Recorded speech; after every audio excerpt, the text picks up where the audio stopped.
Welcome, everybody. Well, this is episode 10 of Racquets United, and we are very, very fortunate to have with us not only a Hall of Famer, possibly one of the greatest doubles players of all time, currently the athlete of the century in Puerto Rico. She's the holder of 17 career Grand Slam titles, 71 titles in general, 2 gold medals.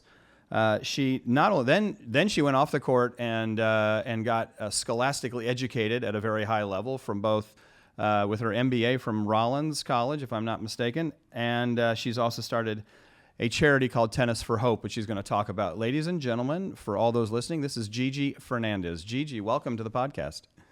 Thank you for having me. Thank you for that introduction. Well, it's an amazing introduction and just quite an amazing career. Talk about your career a little bit. How did you get started in tennis? We're going to do a little background and then we'll kind of talk about some other things on coaching. But share with us a little background. How'd you get involved? Sure. So I think my story was a little bit different because I didn't really play much organized junior tennis. I grew up in Puerto Rico. In the 60s, girls were raised to get married and have kids, so I didn't really have many aspirations of being a professional athlete. But I was lucky that because the Puerto Rico Tennis Association was part of the United States Tennis Association, I could come to the U.S. and play summer tournaments, which I did with various levels of success. But I did get discovered by a coach who recruited me to come to the Clemson University. And so when I went to Clemson, that was the first time in my life that I had to play tennis every day because I was on a scholarship. So I was forced to play tennis every day and train. I love it. And my game just, skyrocketed that first year. I made the finals of NCAAs. I had match points to win the whole thing. And the girl that I lost to was ranked 27th in the world. And 6 weeks later, I saw her playing on center court against Billie Jean King in the round of 16. In a very tight match, and that's the first time that I thought, well, gee, if she's almost beating Billie Jean King and I almost beat her, maybe I have a shot. So then I took the fall off from my sophomore year, and after that I was ranked top 80 in singles and top 50 in doubles. So then my dad decided that it was time to turn pro. I always go back to my education, but so then was the time to turn pro. So. That's a 5-minute or 2-minute version of That's terrific. And so who was instrumental along the way? Obviously, who was your college coach? My college coach actually was not the one who recruited me because when I got there, she had left. Oh, okay. But I had Joe Brandy was very instrumental in my youth. He was Pete Sampras's coach, but he actually lived in Puerto Rico at the time. He's my first coaches. Okay. Then when I came to the U.S., and I think probably most influential in my career was Julie Anthony. She was owner and a co-owner of the Aspen Club, where I lived in the 90s, along with Chris Evert and Martina Navratilova. Like 3 future Hall of Famers lived in Aspen at the same time, which is pretty rare, I would say.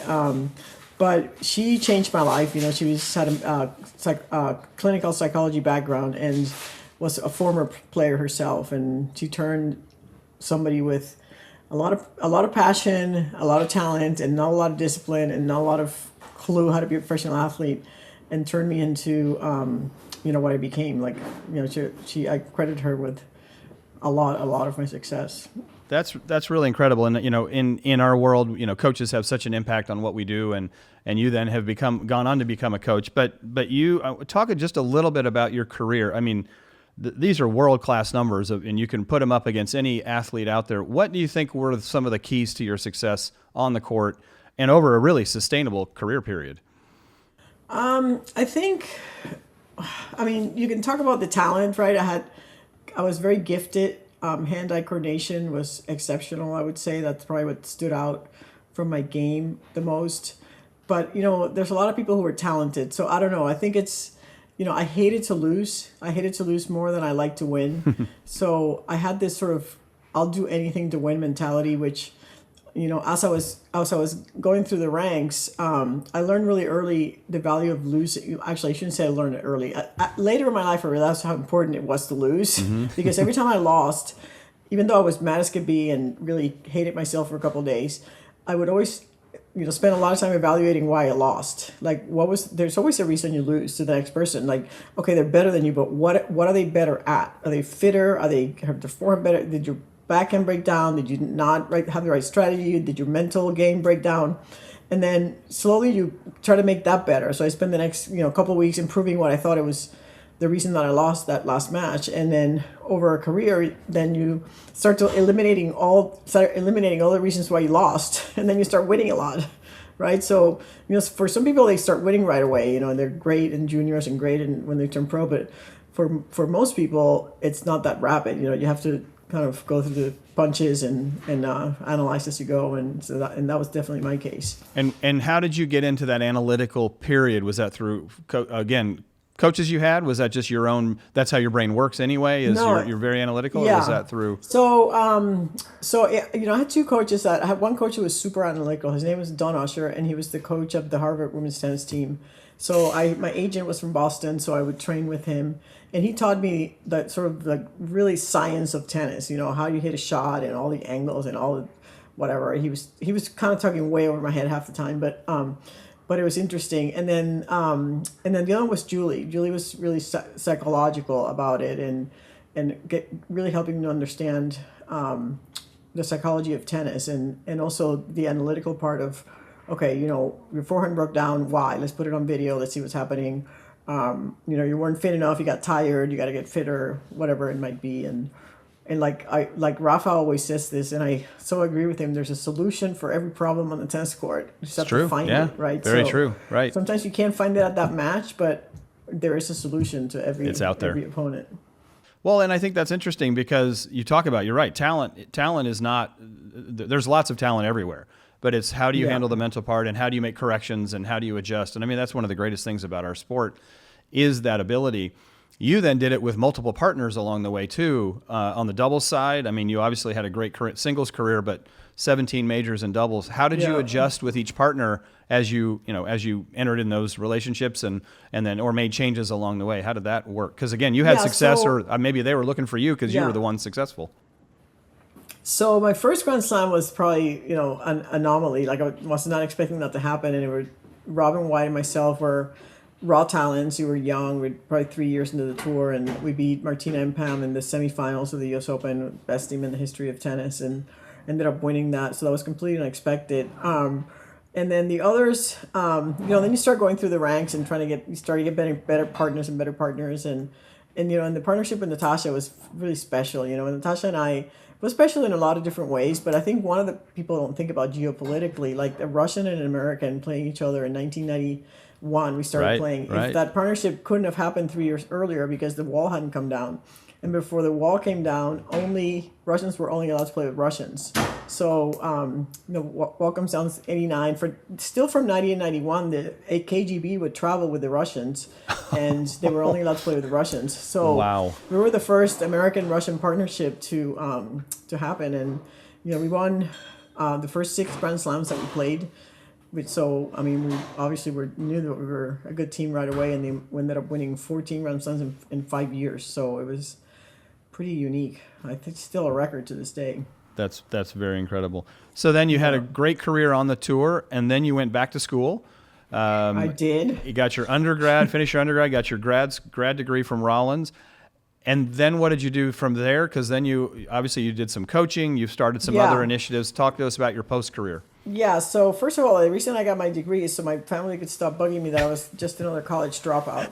Because I come from a long family of educated people. Like my grandmother was the first female dentist in Puerto Rico. She graduated in 1920 from UPenn. Oh, wow. Holy cow. Back in the days when you had to take a boat from Puerto Rico to Pennsylvania, right? So, wow. So I got that. I got my undergraduate. And at the time I was coaching University of South Florida, which is where I got my undergraduate degree here in Tampa. I subsequently went to Rollins and did that. And then I moved to Connecticut, and I was offered the position of director of tennis at Chelsea Piers by a woman by the name of Molly Marcoux, who subsequently became the AD at Princeton and the commissioner of the LPGA. So Molly kind of changed my life because she gave me this job with no qualifications, right? I was just an ex-tennis player.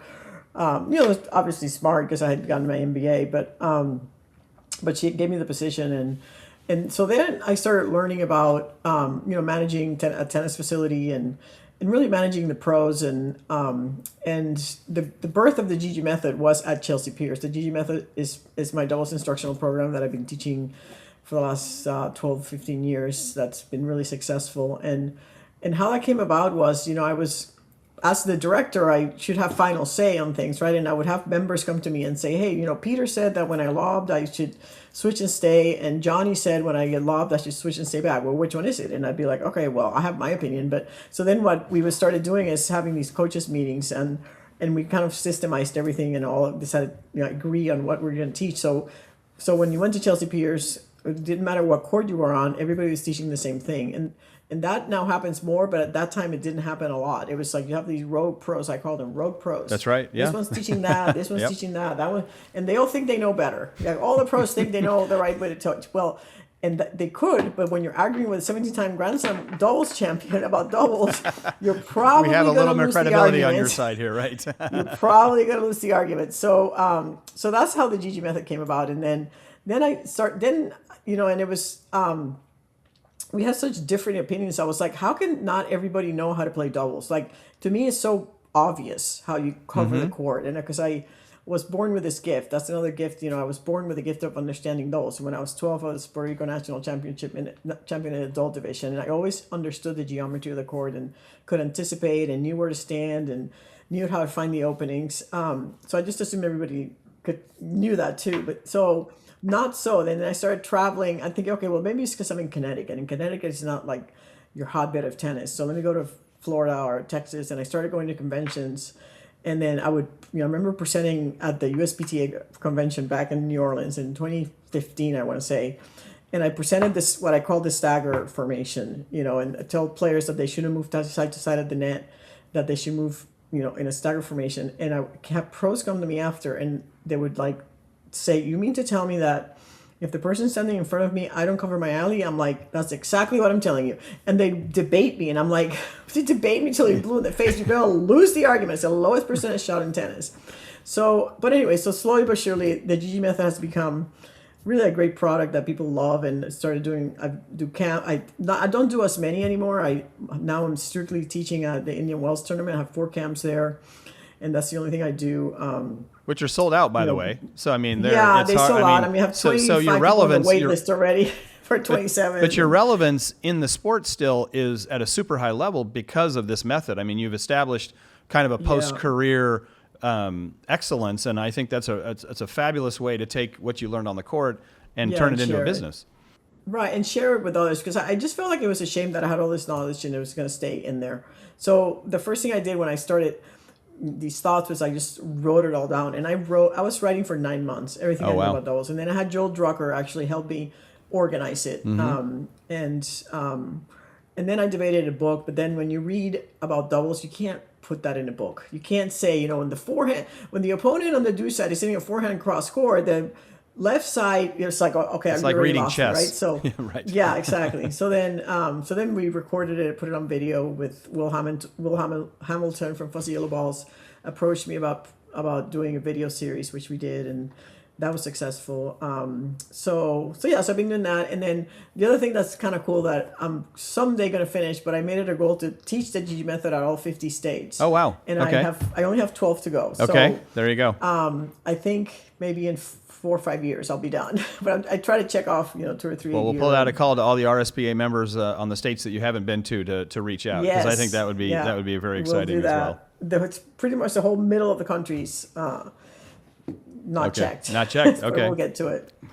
So Gigi, how do we get more women involved in coaching? What's the motivation? I mean, obviously there's only about 20% of our industry that are made up of women. What's your number one, or what are some keys to getting women more involved in the coaching space? It's hard to find good pros, and I mean, I think now that women's sports have this popularity and it's gaining some momentum, I think that might change over time. Like, women getting opportunities not just to coach women, but also to coach men, and the fact that we have female coaches in the NFL, I think, might inspire some people. I mean, I personally feel it's the greatest job ever because, as a mom, it's part of the problem, right? As a mom, it's hard to do 2 things at once, but I always felt, I could be a teacher when my kids are in school. So I could be a teacher from 9 to 3 and then or 8 to 3 and then be a mom the rest of the day. And I try to encourage other females to think that way. Focus on the adults, and again, part of the problem is most a lot of people like to teach kids. They receive more rewards from teaching kids than teaching adults. For me, it was the reverse. I always enjoyed the adults, but I think it was because of that reason, because I was a mom and I did want to pick up my kids at school at 3, and I didn't want to be at the courts with them all day, every day. So that's sort of I gravitated towards the adults, because I teach while my kids are in school, and also because they didn't talk back. They didn't talk back like the kids did, and they didn't think they knew more than me about doubles. So yeah, I like that. That's fantastic. Talk about your foundation and talk about the initiative you have going on in Florida coming up here later this year. Yeah. So unfortunately, my house flooded during Hurricane Helene in October of 24, or September of 24. 24, yeah. And what I realized during that very tragic period of my life, and I talk about it now like it was nothing, but it was devastating. Sure. I live in a 1-story house, so we lost everything, including 2 cars and everything you can think of. Everything that touched the ground was gone. And everybody tells you material things don't matter, and they don't. But when you lose them all at once, and you can see them, in your driveway all in a pile, it's like it was a really hard thing to go through. But what I realized was really how lucky I was that I could start rebuilding my house right away. I didn't have to wait for my insurance checks to arrive, and I had the wherewithal and knew the contractor. And I basically became my own general contractor because I'm so good at planning events, and I just took that as an event that I had to plan and had schedules and deadlines. And so within 10 weeks we were back in our house, and that was unheard of. There's houses in our street that are still not done, and there's 2 houses that haven't even started because for various reasons that the city condemned it. The people don't have enough money to tear it down, and whatever. There's so many nightmare stories. So I decided to start Tennis for Hope, and the mission of the foundation is to help people in the tennis community affected by natural disasters. So when the LA fires hit, that was the next natural disaster after the hurricanes. I reached out to my, thousands of followers that I've had over the last 10 years of coming to Gigi Method clinics and camps. And, and also the other reason that I did that was because in one of my, I posted on social media when my house flooded, and I really had 30 people come to my house, like 10 of which I didn't know, which was unbelievable because the first thing you do when your house floods, you have to get everything out. And so the more hands, the better, right? So that was a godsend. And I was doing live video blogging, and one of those, my son grabs the phone from me and says, if you want to help the people in Tampa, donate to Metropolitan Ministries, which is a soup kitchen here. So next thing I know, I'm getting emails from people saying, I donated to Metropolitan Ministry. I'm like, oh my God, this is so powerful. People just want to help. So then that's, I started Tennis for Hope and reached out, and we raised $50,000 for LA fire victims. And then it just has snowballed. It's a member-based organization of people in the tennis community that care about tennis and philanthropy. Mm-hmm. And we have 63 members that have committed almost $800,000. Wow. We raised $320,000 last year and gave away $200,000. Oh, that's amazing.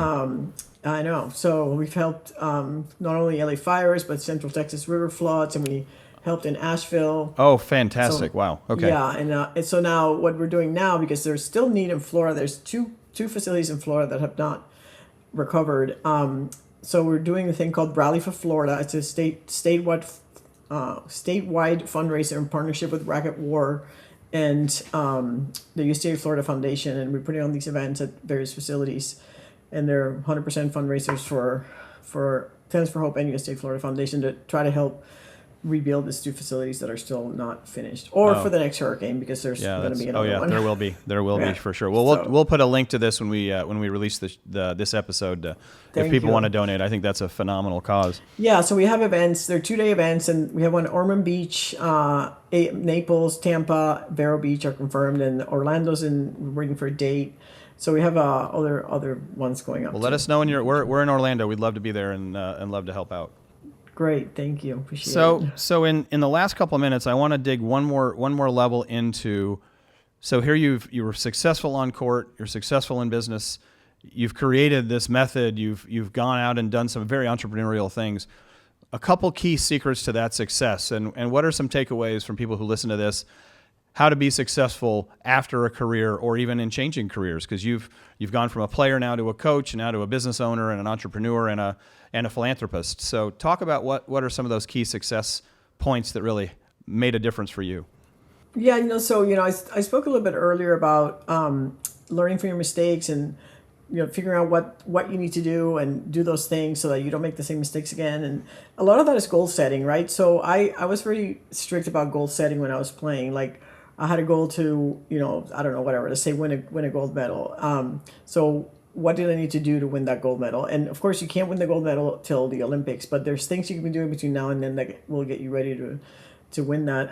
So when I retired, I learned you also have to be nimble and pivot, right? You have to change your idea of what you want to do because you don't really know what life has in store. Like if you told me 10 years ago that I would, or 15 years ago that I would go back into tennis and have a career that was more successful than my first one from the financial perspective, right. I would have never believed you. I'd be like, it's impossible, right?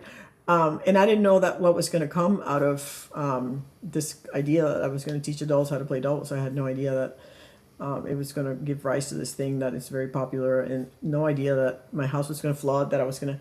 The best thing that happened was my house flooding because it started Tennis for Hope, and I think that it's the work I'm most proud of. And in the end, when I'm done, and leave this earth, I want to be remembered for what I did for what I did in uniting the tennis community in a response to natural disasters and helping others, because that's what's important. I mean, I don't care that I have 17 trophies in my cabinet, but it's like, can you help people and can you share what, I've been so blessed with tennis. Tennis has given me so much that I just feel the responsibility to give back. And I just wish more people thought that way in our in the tennis world. And hopefully I can start a little.